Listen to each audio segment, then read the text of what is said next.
अस्सलामुअलैकुम, welcome back to my YouTube channel. आज की वीडियो में हम डिस्कस करेंगे अरे, वन डायमेंशनल अरे को हम इस वीडियो में डिस्कस करने जा रहे हैं। और हम पहले ये देखेंगे कि अरेज को हम यूज़ क्यों करते हैं, फिर देखेंगे कि अरे होती क्या है।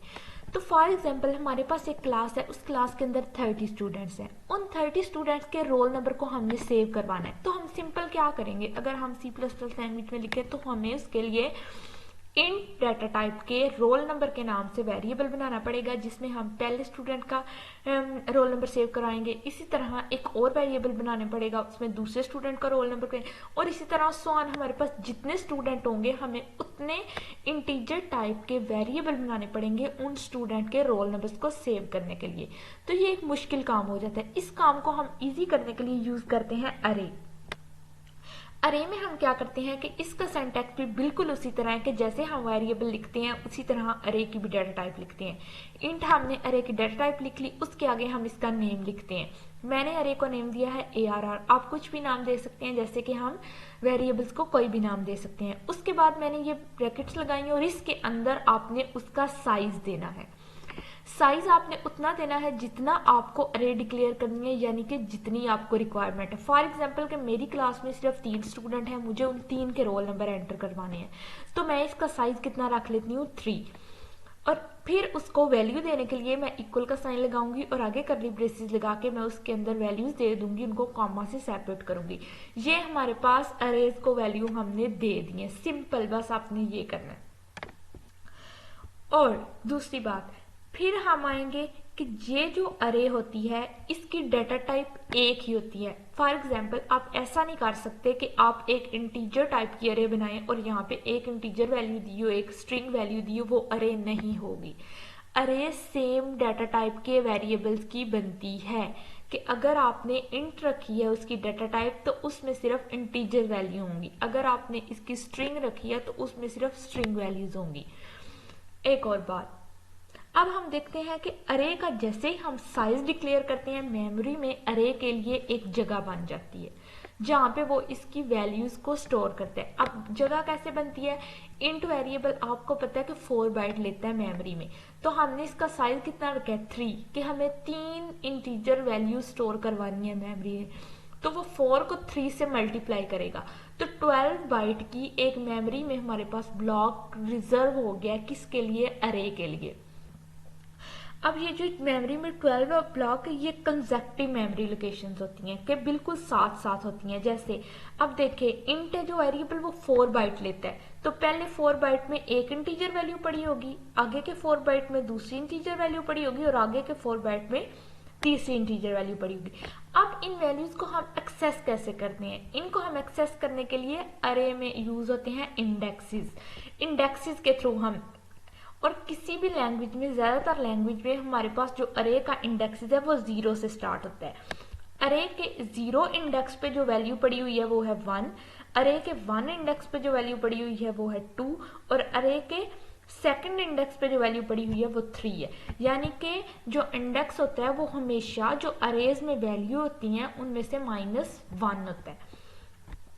तो अब हम इसे देखते हैं कोड करके।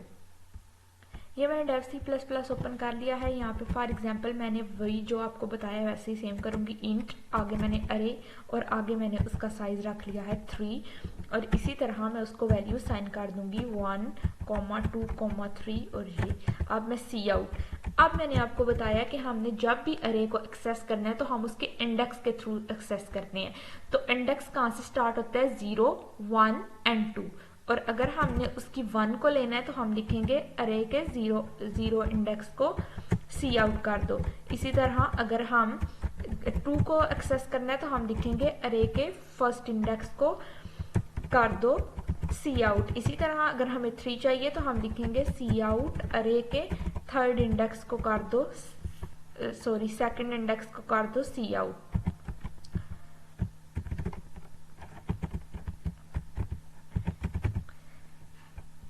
अब हम इसे रन करके देखते हैं कि हमारी हर एक काम कर रही है या नहीं। तो ये देखें हमारे पास तीनों वैल्यूज आ गई हैं। इसी तरह अगर हम यूजर से वैल्यूज लेना चाहते हैं, कि समटाइम्स होता है ना कि हम कहते हैं कि यूजर वैल्यूज एंटर करें, तो हम उसके लिए क्या करते हैं, हम यूजर से अरे का साइज भी ले सकते हैं। ठीक हो गया। यहाँ पे मैं लिखूंगी इंट n नाम का एक वेरिएबल बनाऊंगी। n की वैल्यू ये यूजर से भी ले सकते हैं। एंटर द साइज ऑफ अरे, यानी कि उससे जितना साइज चाहिए ना अरे का वो हमें बता दे और हम उससे फिर n वेरिएबल है जो उसमें स्टोर करा है। अब यहाँ पे n लिखा हुआ है यानी कि यूजर ने एंटर करनी है। अब हमें नहीं पता कि उसने कितनी वैल्यूज एंटर करनी है, तो हम सिर्फ अरे को डिक्लेयर करेंगे। अब हम क्या करेंगे, हम दो तरह से यहाँ से वैल्यू सीन कर सकते हैं।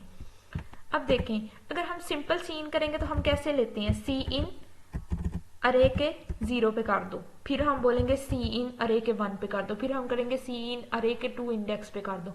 तो इस तरह हमें तो नहीं पता उसने कितने इंडेक्स, n इंडेक्स तक हमें जाना पड़ेगा। तो इसके लिए हम क्या यूज करेंगे, फॉर लूप। हम लगाएंगे फॉर इंट आई 0। अब अरे का जो इंडेक्स है वो 0 से स्टार्ट होता है, तो I should be less than n। तो n हमें नहीं पता वो अब वो क्या एंटर करेगा, तो आई प्लस प्लस। यहाँ पे अब हम क्या करेंगे, सी इन अरे के 0 इंडेक्स पे वैल्यू एंटर कर दो, सॉरी अरे के आई इंडेक्स पे वैल्यू एंटर कर दो। अब क्या होगा कि पहले 0 इंडेक्स होगा, वो 0 पे वैल्यू एंटर करेगा, फिर वो प्लस प्लस होगा, और इसी तरह साथ ही हम इसके बाद सी आउट करवा देंगे। सी आउट, अगर आपको सी आउट अलहदा लूप लगा के करना है तो आप एक यहाँ पे एक और फॉर लूप लगा लो, अगर आपको इसी में करना है तो आप इसी में भी कर सकते हैं।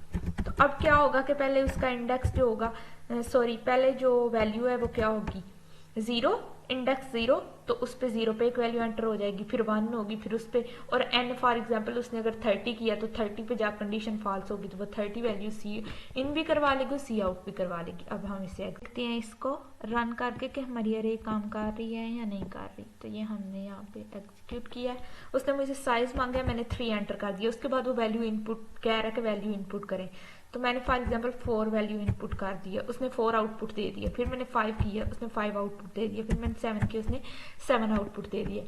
और इसी तरह अगर आप चाहते हैं कि आप पहले सी इन सारी वैल्यूज को करवा रहे फिर सी आउट करवा लें, तो उसके लिए आप यहाँ पे एक और फॉर लूप लगा सकते हैं। उम्मीद है कि आपको अरेज की समझ आ गई होगी। अगर वीडियो अच्छी लगी है तो वीडियो को लाइक करें, चैनल को सब्सक्राइब करें, बेल आइकन को जरूर प्रेस करें। मिलते हैं नेक्स्ट वीडियो में, तब तक के लिए अल्लाह हाफिज़।